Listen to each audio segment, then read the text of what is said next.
Hi everyone, this is Angela Choi from AngelaChoi.co, and today I am joined by my housemates.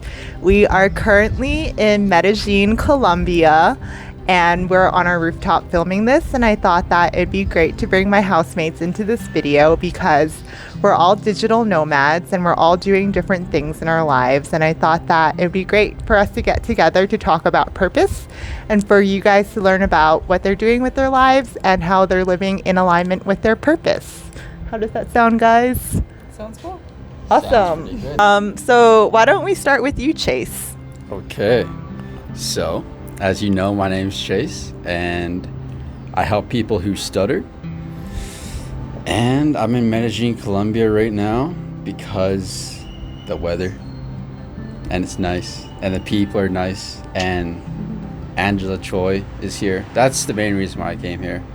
No, but yeah, I help people who stutter, and I really feel like that is aligned with my purpose. So I'm excited to talk about that. Thanks, Chase. And you, Martina?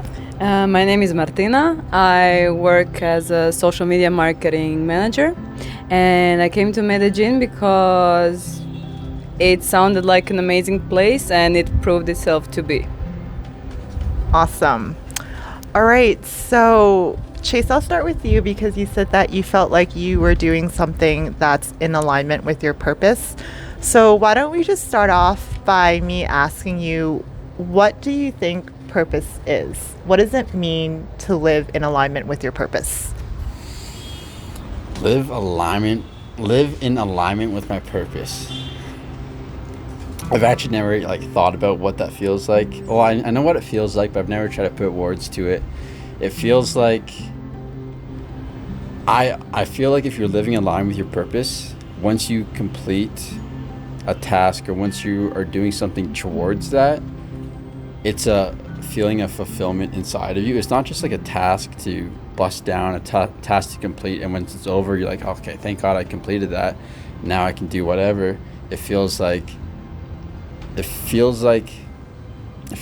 just living and upgrading in your life every time you complete. You're getting more fulfilled,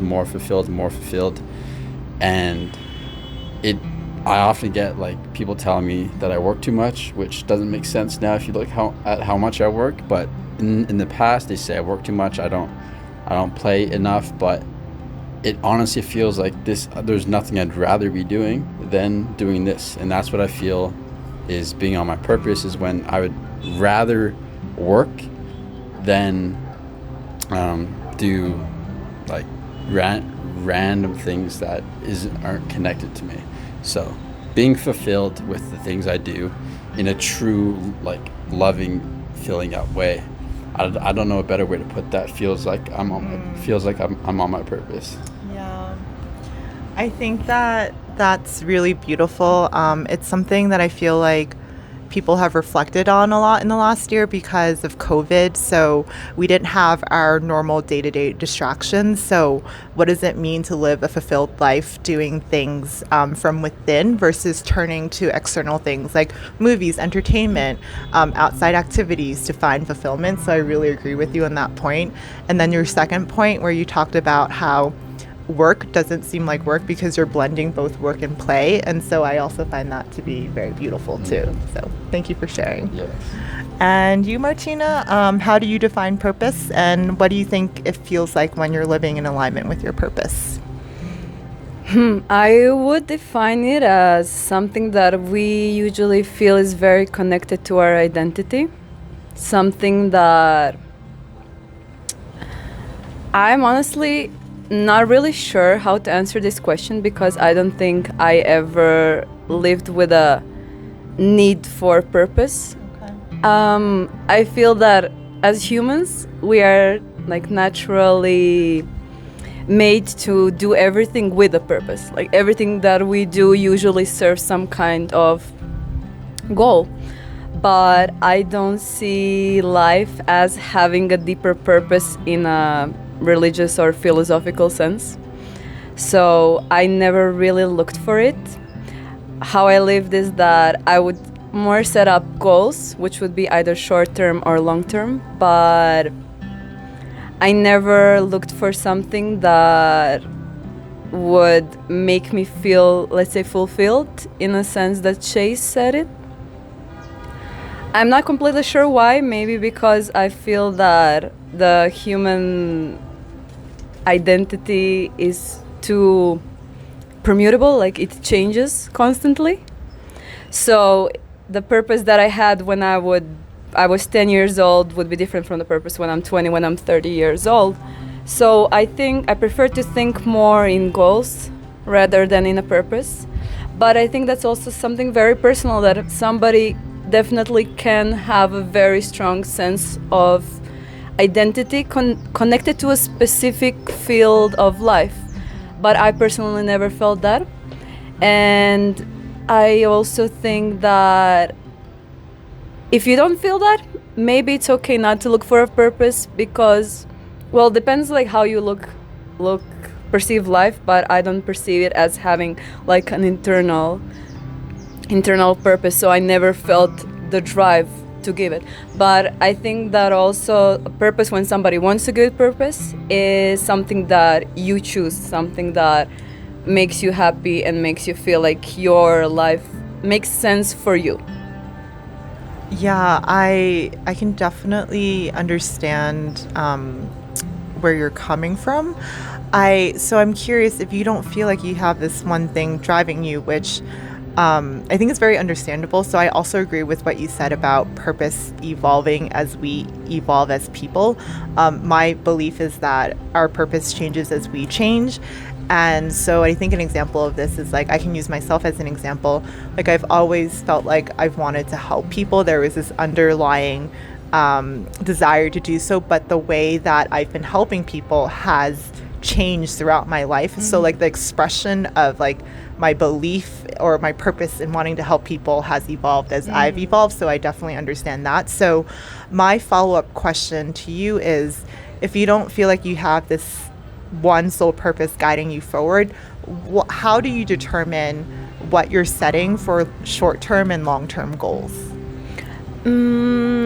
I would say that the things that make me happy in that moment, or that I see that would make me happy in the next XY months or years. May I ask you what one of your short-term goals is? Of course. One of them is to learn bachata. Another one of them is to learn Spanish. So these are things that when I was younger, I was maybe more concerned with traditional goals. Like, I want to finish college, I want to have good grades, I want to have a job. And then I realized that these were not really the things that were making me happy, because I'm a more playful personality that doesn't function well in constricted environments. So I decided like to focus really on the things that make me happy, even though those are not the things that you're gonna like make a speech about. I'm so amazing because I'm dancing bachata, you know, but you will feel good about it, and I feel good about it. So I decided to live more in line with the things that make me happy. I love what you said about that, because something that I often remind myself of is that progress is inevitable. It happens naturally. And I feel like we focus a lot on that as a society. It's like, are we moving forward? Are we making progress? Are we becoming a better version of ourselves? I think that that's inevitable, especially if like people, there's so much emphasis on it, right? Like job title, salary, what type of school you went to, right? But we don't focus as much on the present moment and what it means to be happy. So I think that it's beautiful that you're prioritizing that. And full disclosure, she is so good at bachata, and she's practically fluent in Spanish, and she has enrolled me in bachata classes. So she's spreading the happiness. Yeah. Thank you for that. I guess my next question for you guys is, what advice would you give to people who feel stuck in terms of what to do next? Like, they don't know what their purpose is, or they're not really sure what to strive towards next, whether that's a goal. I'm curious as to what you guys have to say about that. Can I ask you a question first? Oh, sure. He's turning the tables. Yeah. Because I feel like my mind's going to be stuck on this forever if I don't ask you. Okay. Okay. So how would you say progress is inevitable? Like, what's your take on that? How is progress inevitable? Yeah, that's a really good question. He's been listening. So I think that the only person that we should be comparing ourselves against is the person we were yesterday. And if we're doing little things to better ourselves in different aspects of our lives, in that sense, progress is inevitable, right? So if I think about who I was yesterday or a week ago, and I'm doing something differently to become a better version of myself, whether that's eating healthier or exercising more or pushing my boundaries in terms of like what I'm doing in my business, progress is inevitable in that sense, right? And there's so much focus on that in society, right? Because we're so career driven, we're so driven by like education, jobs, status, right? So in that sense, I think progress is inevitable, but in the process, we lose sight of what is important, which is happiness and living in the present moment. And that's why I think it's important that you mentioned what you mentioned. Did I answer your question? You did. So progress is inevitable if you just keep moving. If you keep Yes. doing something. Yes, I think so. Got you. Yeah. I understand. Yeah. Good question, though. Thank you. Yeah. All right. I worked on it. But yeah, so what advice would you have for someone who may feel stuck and they're not really sure as to what to do in terms of next steps or what to strive for? I feel like stuck in the sense, like you just said, yeah. Like, I'm just going to reiterate what you said. Stuck in the sense of they don't know what to do next. They don't know what path they want to take in life and how to kind of test that. Yeah, so I feel like I encounter people who recognize that something isn't working for them. Most times it's a job that's not working for them, but they don't know what to do next because there are so many unknowns in the unfamiliar, in the unknown. And so it may seem easier to stay stuck doing something because you know it because it's familiar. So like, what advice would you have for someone in that position? I would just say, I feel like deep down, we all deep down know what we actually should do. I feel like at the core, there's a truth of what we're doing, but I feel like there is certain doubts and insecurities and excuses and rationalizations that stack on top of that truth that make you believe you should take down different routes. And I feel like the first step would be to start to see the excuses, complaints, rationalizations as what they are, and really break them down and see what is telling me to stop right now. What excuses in my mind, is that really going to happen? Like, what's the probability of this going to happen? Yeah. And finding like the worst case scenario and seeing that the worst case scenario is not going to kill you.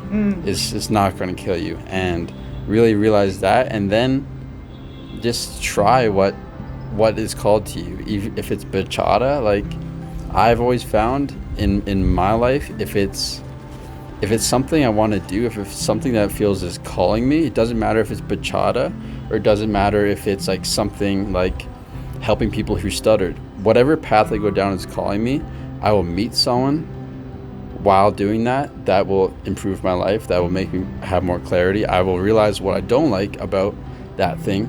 I will realize what I do like about that thing, and that thing may not be what I actually want to do, but it will lead me down the path of discovering what I don't want to do and what I do want to do, which will in turn get me more focused on what will actually fulfill me the most. But if I didn't go down that path and I listened to those excuses, then I would have never found out the lessons I learned by going down that. So I would just say, become aware of the excuses that you're holding on to, realize that they're not real most of the time, and just go after what you want, even if it's scary. Because even if you fail, I guarantee you, in my humble opinion, I guarantee you, you're gonna regret not doing it way more than if you ever did do it. Yeah. That's my answer. Yeah, I think that you brought up a really good point. So there have been studies about people at their deathbeds and how they've said that people end up regretting what they didn't do versus the things that they did do. So I think that's something that you alluded to. And then the other thing is that when you take that first step, it's like the universe or higher power or whatever it is that you believe in will meet you halfway and bring you the people and the resources that you need in your life to go after what it is that is truly meant for you, what it is that you truly want. So I think that that's definitely something that I want to reiterate to you guys. Martina, I would love to hear your thoughts on this. I would start from making a list. It's funny that we all want to be happy, but very few of us actually list out the things that make us happy. We are kind of going through life vaguely understanding what we want, and generally a lot of our attention and mental power goes to adapting ourselves to the expectations of our parents, of our surroundings, of our culture. And making that list, for example, 10 things that like make you most happy from 1 to 10, like from the most important to less important, will kind of clear up things for you. And then a lot of the happiness comes from actually doing the things that you know or think will make you happy. And then maybe, the list reorders itself. But that's a very good start. And then if you have any objections, if the things that make you happy are things that also scare you, that those are the things that you should be doing even extra. Because the moment that you beat your fears is the moment that you actually, it sounds simple, but like you stop living in fear, and you can really do the things that you want. So I agree with Chase that this is a super important part, and also just like to let go of the pressure of what other people expect from you and want from you, and just finding your own path to happiness, because like we are all different, and different things make our brain spark. Beautiful. It's actually what you just suggested is, ooh, there's a plane. What you suggested is actually what I suggest to my clients. At some point, I usually say, make a list of 30 things that make you happy, and then actually pick things off the list and go do those things. For two reasons. One, because it's important to do the things that make us happy, because we all deserve to lead happy and joyous lives. I fundamentally believe this. And then the second reason why is because when we're doing the things that bring us joy, what ends up happening is that we're able to better tap into flow state, where you're doing something and you're so in the zone and you're very much enjoying what it is that you're doing, and you're so present that it enables you to unlock different parts of your brain where you can access different ways of thinking and creativity that you normally wouldn't if you're bogged down by the day-to-day worries and anxieties. And so my approach is that there are two reasons why it's important to do the things that make you happy. So I think that it's good that you mentioned that.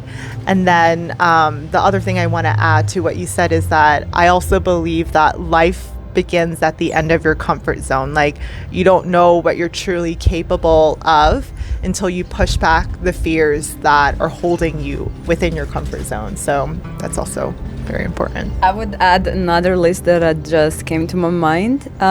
This is the one that I mentioned before and that you mentioned as well, is more like a positive list. There is another list that people do even less often, and that's a list of the things that make you most unhappy in your life.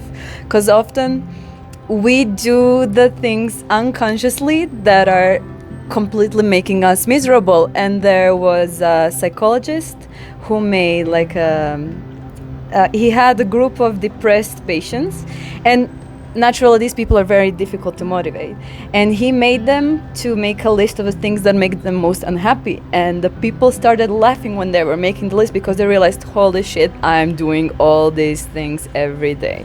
So just like to make us conscious, not only to do the things that make us happy, but also to stop doing the things that make us unhappy.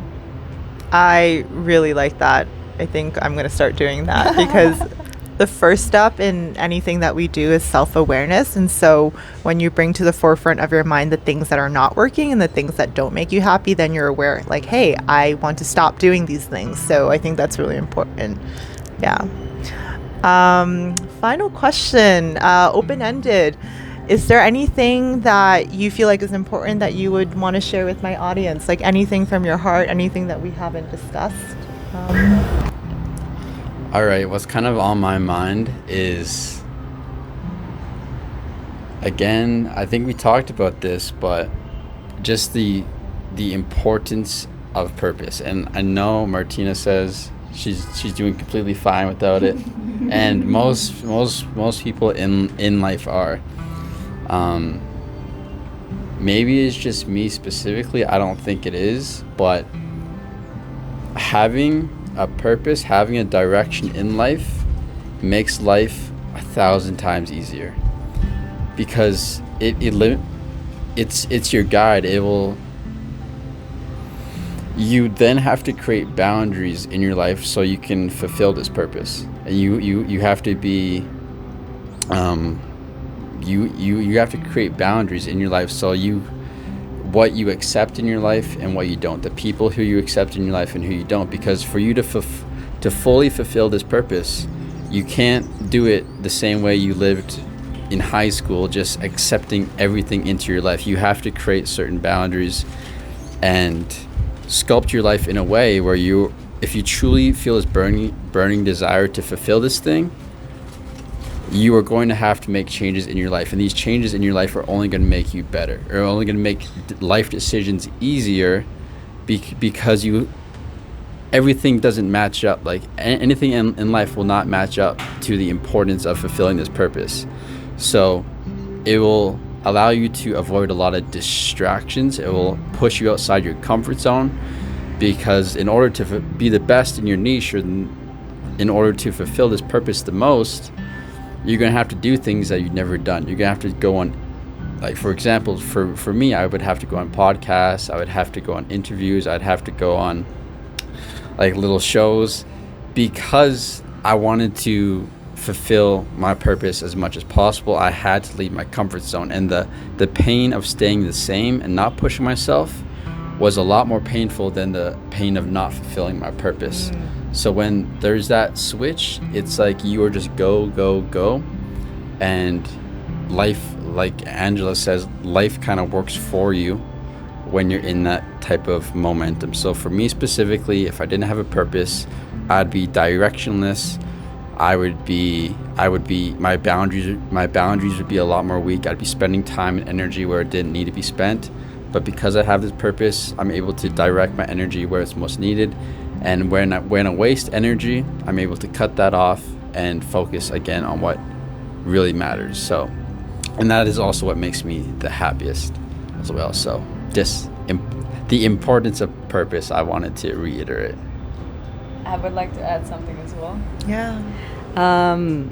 I think that this is how great people think, honestly. That people who achieve great things in life, people that you quote on Instagram or whatever, are people who thought in that way, who had a very clear, maybe even unidirectional path to what they want to achieve. Because to be great in something, you need to invest a lot of time, a lot of energy, and not allow the distractions to steer your focus away.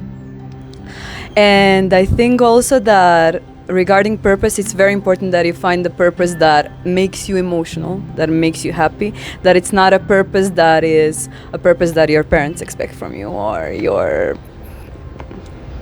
partner expects from you, or you expect from yourself because you were made to believe that this is your purpose, this job is your purpose, or being a mother is your purpose, or being a wife or husband is your purpose. It has to be a purpose that you really, really feel deeply. Otherwise, what I'm afraid of in my life is to become a slave of my purpose. So if it's not something that you feel is really fulfilling you, it would be dangerous to take a path that is the official purpose path, and not the path that you really, really feel in your heart makes you happy. So I agree with the purposeful life. I think purposeful people build probably 99% of the great things that we have around us.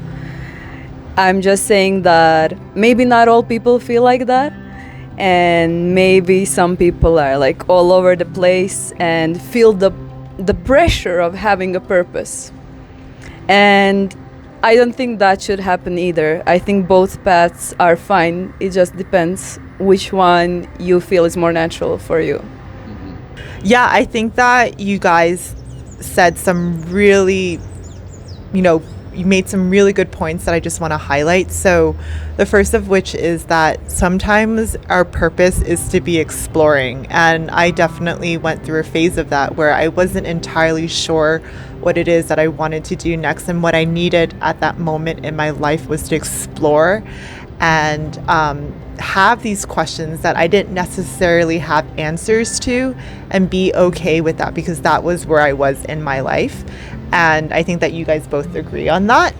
I think that something that's really important that you said, and you said that I want to bridge, is one is that there are so many expectations that people have of us, whether it's family, friends, community, people we went to school with, right? And Chase was saying, if you know what your purpose is, then you can set better boundaries about like how you want to be spending your time, who you want to be spending your time with. And I think that that's helpful in terms of getting clear on like, what are expectations that other people have of me that no longer serve me, that I get to acknowledge that it's an expectation, but I don't have to carry as my own. I think that's what I want to bridge between what you guys both said. And then the third thing is that everyone is on his, her, and their own path. There is no one way of doing things. If you are happy doing what it is that you're doing, and you feel like you're becoming a better version of yourself than you were yesterday, then I think that that's the right path for you. If you found this conversation to be helpful, and if you're interested in delving more into your purpose and your next steps, and if you want clarity around your next steps, I invite you to book a complimentary discovery call with me so that we can talk more about your personal and professional goals and how I can be of service and support to you as you figure out next steps in your life. There's a link below in the video description, and I look forward to connecting with you. Thank you, Martina and Chase, for joining me today from beautiful Medellin. I hope everyone takes good care and have a lovely day wherever you are. Buen dia. Bye.